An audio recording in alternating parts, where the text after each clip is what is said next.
Assalamualaikum. My name is Ahmad Iqmal Safwan bin Abdul Hafiz from DEM 1.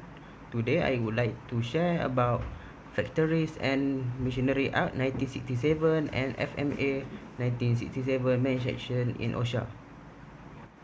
First is Factories and Machinery Act 1967. The Factories and Machinery Act 1967 was enacted in 1967. It was revised on 1st April 1974 and amended to the laws of Malaysian Act 139. Main goal of the Act is to provide control on factories to secure safety, health and welfare of persons working there. Registration and inspection of machineries. The scope of FMA 1967 covered in the following sector: manufacturing, mining and quarrying, and construction. FMA 1967 provide prescriptive provision of which over time become irrelevant. The provision provide in-depth necessary action to be taken in order to avoid the occurrence of accident from happening again in the future. Initially, the Act approach was based on the traditional method of using the checklist system. This checklist emphasizes of workers' system of work, machineries, and working environment by preventing accident and industrial disease. This approach gave the impression of total control by the government in terms of occupational safety and health, resulting in the industries become too independent and government regulation. Unfortunately, many accident cases involving the industries were recorded at the alarming rate, especially fatality and permanent disability case. Thus, the need by the government to add the additional piece of law to control these activities.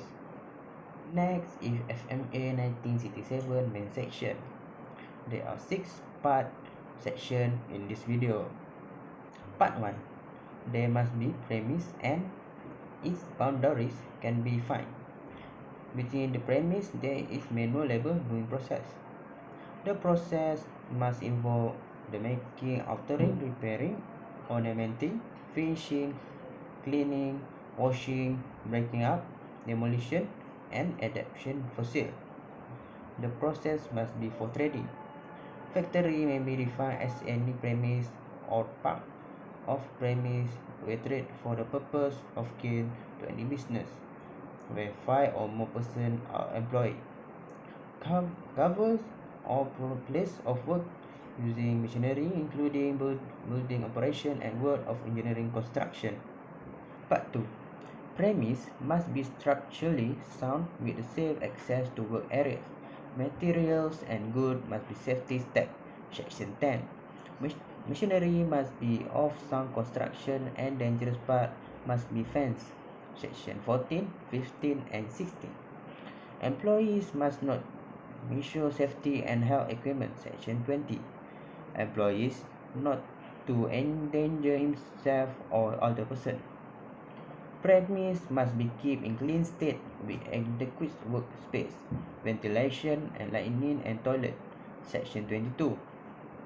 Person must be supplied with adequate facilities for clothing, storage, drinking water, first aid and washing facilities. Section 25. Employees must be trained on the safety of machinery. Section 26. Part 3. Machinery operators must be adequately trained or under the supervision of trained person. Section 26. Young person under 16 years must not operate machinery. Section 28. Part 4. The occupier must notify the nearest inspector of accident and disease. Accident include loss of life, injury to a person who lose more than 4 days work, lost time injury LTI, serious damage to machinery or other property. Section 31. Inspector may investigate accident and dangerous occurrence and hold the inquiries into the more serious case. Section 33. Part 5. Notify Department of Occupational Safety and Health DOSH within 3 months of the intern start date. Section 34. Building operation must be notified if lasts more than 6 weeks. Section 35. Changes to the used factory or machinery must be notified to the OSH. Fill a standard form together with layout plan of the factory, list of the product to be manufactured, list of the machine to be used, list of chemical, toxic or flammable substance to be used, detailed flow chart of the process. Part 6. General penalty is Rm 2000 ringgit.